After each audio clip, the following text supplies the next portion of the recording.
aadad u mahadsantahay cabdullaahi annaku runtii deegaankan ma aanan qabsan waxaan ka qabsanna shabaabaan hore uga qabsanna laakiin haddeer waxaan ku nimid waxa weeye maadaama aan ayaan moogeyn baan soo booqanno soo ziyaaranay waana deegaankeenii dadkeenii ahalkeenii qaraabadeenii kulli ay joogaan waa deegaamadii aan ku dhalanno weeye marka shabaabaan hore uga qabsannay oon ka xoraynay haddana waa ay soo damaaciyeen markay soo damaaciyeenna shacabkiiyaa dib noogu yeera haddana annaka xoogaa ka maqnayn muddo sidaasaana ku nimid alxamdulilaahi rabbilcaalamiin haddana waxa weeye waxaan rajaynaynaa biidni illaahi alkariim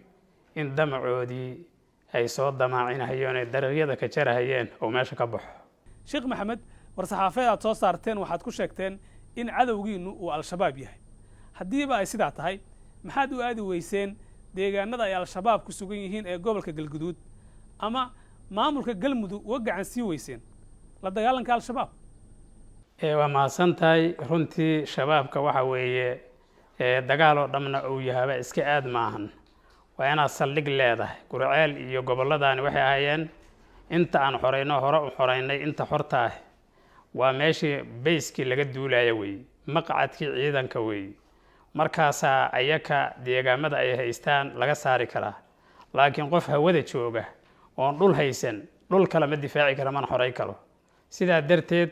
waa maqaaciddii ciidamada dhulkaani markaa saas daraaddeed waa laga xoreynhayaa inta kalena insha allahulkariim haddii alla idmo ciidamada aad tiri ciidamadii dowladda iyo waa ciidamada hadda aan yacni maalanba la dagaalamahaya oo diyaarka u ah waa ciidamadii horay yacni ula dagaalamay oo mabda'a iyo fikrigaas ka zuuliya deegaanka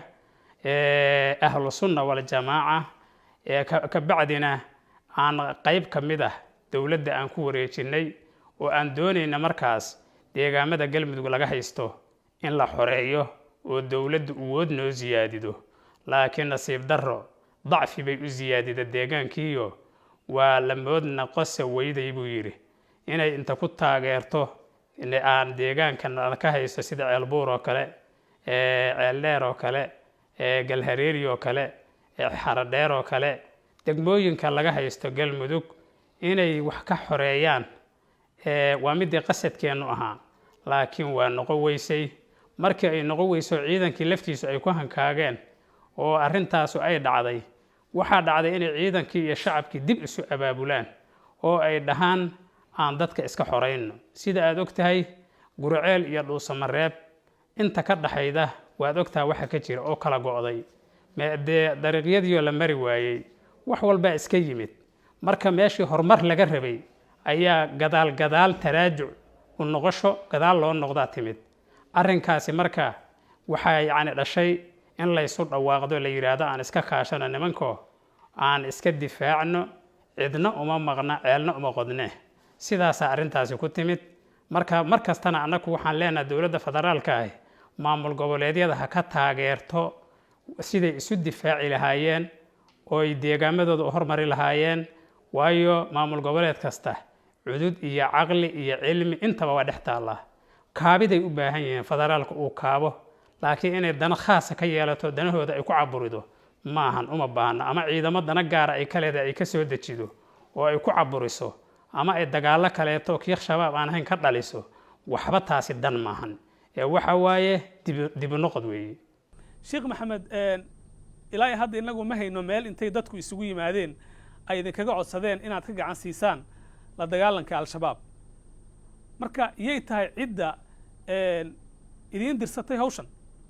waxaan ka cabsanayaa inaad fagaarayaalka facebookyada iyo aada fiirinaan u malaynahayaahoo aad kuwa gaara fiiriso waxaa laga yaabaa yacni inaada daawan laakiin dadweynaha soomaaliya oo dhan baaba u qaylyahay deegaanka mal iskaba dhaaf inaan laga xoreeyo oo culimada ahlu sunna waljamaaca meel kastay joogaan markhaati waxaa kuugu filan meesha la yidhaahdo wisil iyo bacaadweyn iyo intaba iyo baxdo iyo dhulkan waxa difaacayay waxay ahaayeen culimaauddiinka ahlu sunna waljamaaca ahaayeen haddeerna ayakiya hortaagan dowla ku gacan siinana ma aragti bal ayaana inta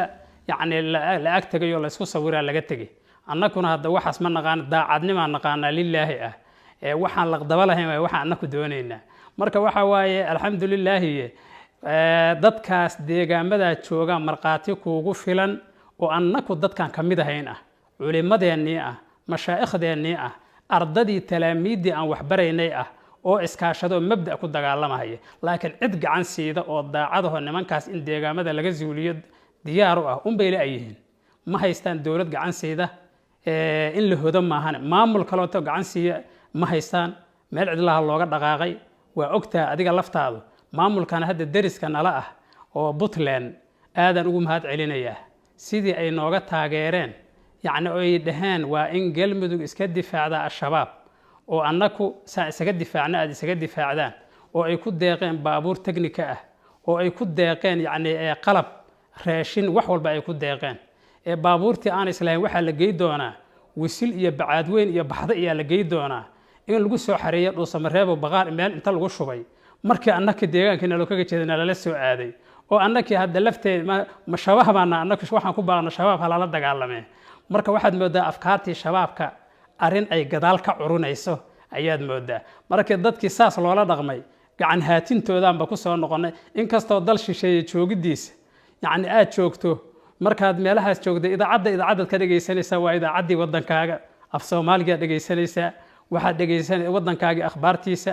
waddankii aad ku dhalatay waxa waaye aad iyo aad mar walba waa u hilowsan tahay marka alxamdulilah rabbilcaalamiina gacan haatintaas iyo danqasho aan ka danqanayno waxaan soo marna dib inala kugu celiyo mar labaad guriceel geeskiisaan labiley waxaa ku jaalla bohol weyn oo 56 shahiid hal maalina lagu wada aasay oo raggii waaweynaayo Sheekh Xuseen Cabdi Cami kamidin hogaaminayeen ma saasay ugu leedan raggii culimada meesha ugu dhamaadeen oo deegaankiina nabada Ilaahay ka dhigay noloshoodii waxay ku iibiyeen yacni in ay helaan raxmadna inay helaan ummaduna badbaado oo amni ay hesho marka saasa culimadii loogu baahan yahay laakiin caamana coodkii ku dagaalamaysa waad aragtay galmudug NGO waxay noqotay dibadda inta laga yimaado dool loogu yimaado inta jagada laga qaato diyaaradda laga raaco haddana markii xogaa ay dhamaato haddana dadka xogaa lacag inta loo keeno haddana laga dhoofo oo aan dadkii mashabaaba haysta madax furasha loo haysta deegaamadii loo haysta hadal dadka marka arrimahaas oo dhan waxaad xogogaalad ka tahay iska yeelyeeli waxaad ku soo celiseen inaad u mahad celinaysaan maamulka Puntland miyaa idinka taageertay arrintan waxa waaye qof kasta oo Soomaali ah waa u baahanaa inay gacan siiyaan oo nimanka ay naga gacan siiyaan annakaaba waxaan leenahay oo ku baaqaynaa Soomaaliya u midowda nimankaas kan karada ah oo ummadii aad ogeydeen sidii u baabiiyeen 14 Oktoobar oo hilibkii ummaddu isku darmay ayagoo dibad iyo daakhilba ka wada yimid oo deegaamadoodii jooga saad ogeed u gubay war dadka noocaas oo naxariislaawayaalka ah aan u midowno marka inaan iska kaashano oo qolo walba hiba qoladay wax ku tari karta wax tarto taasi waa mid aan u taagano oo ku boorinayno ma inoo sheegi kartaa maamulka aad leedahay waan ka mid nahay ilaa waxaan ognahay in maamul goboleedka galmudug ay leeyihiin ciidamo maamulkaasi hoostaga kuwa dawladda dhexena ay gacan siiyaan ciidamada aan wadana annaku waa ciidamadii qaranka Soomaaliyeed weey waa ciidamada badbaadada galmudug weey waa ciidamadii badbaadiye deegaanka galmudug ay ku faanayso dadkii madaxooda ku badbaadiye weey marka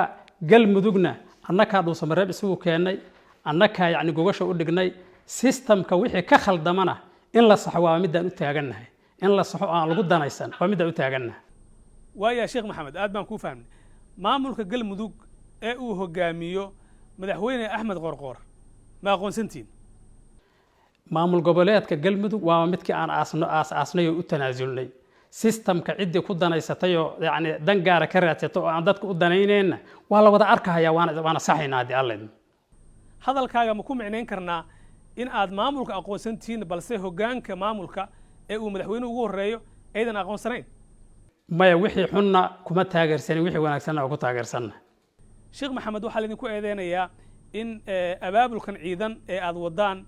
iyo howlgalkan ujeedka ugu weyn ee ka dambeeya uu yahay in kuraas xildhibaannimo la siiyo shakhsiyaad uu ka mid yahay Cabdisamed Macalin Maxamuud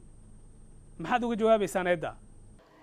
waxaan uga jawaabayaa waa hadalkaas oo kale waa dacayada dalley kooxda dalley dacayadooda waaye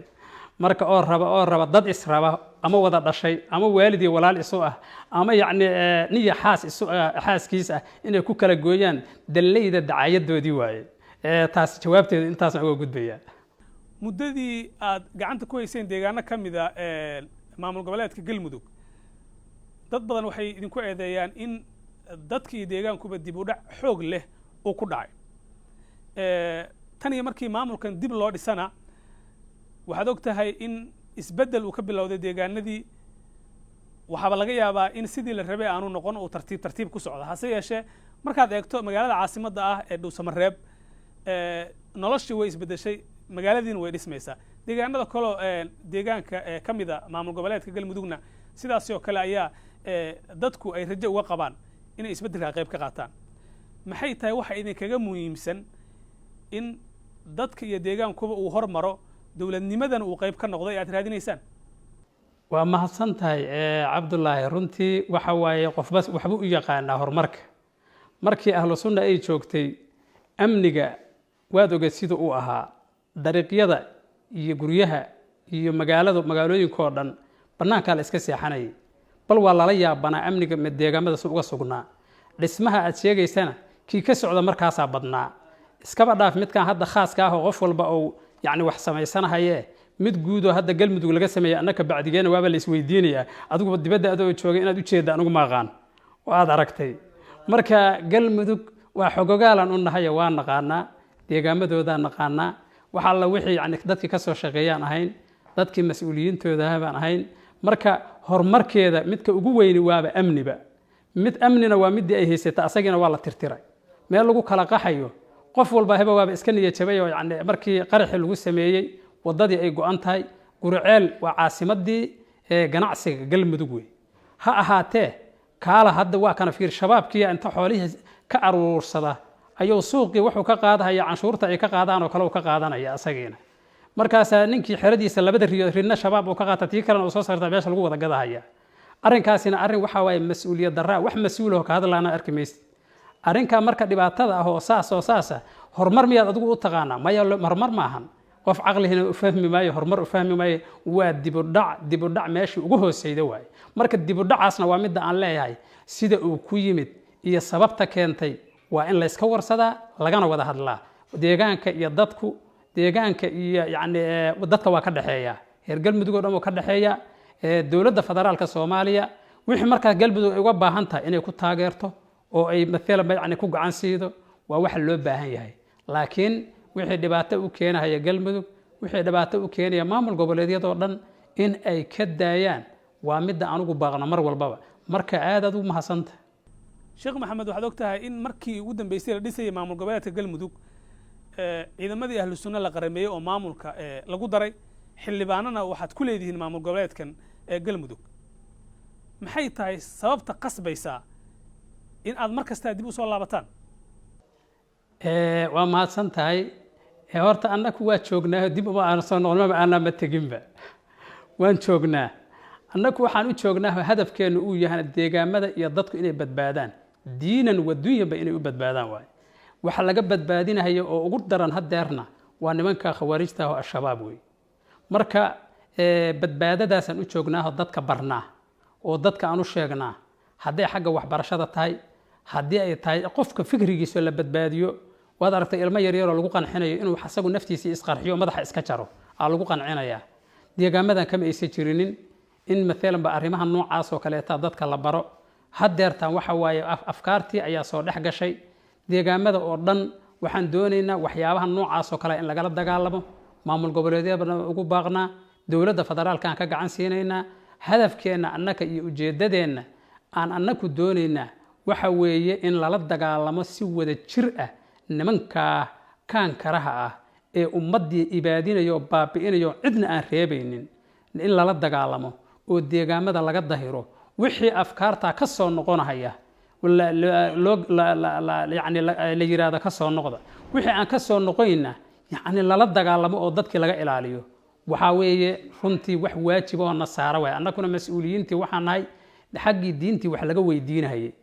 xaggii yani shacabkii bulshadii way weydiinahayeen marka iyakana waa ku boorinaynaa nafteennana waa ku boorinaynaa hadafkeennuna kaas weeye sheekh maxamed aad baad u mahadsan tahay aad buu u mahadsan yahay kaasi wuxuu ahaa sheekh maxamed shaakir cali xasan oo qadka toos iigu warramayay isagoo ku sugan degmada gurceel ee gobolka galguduud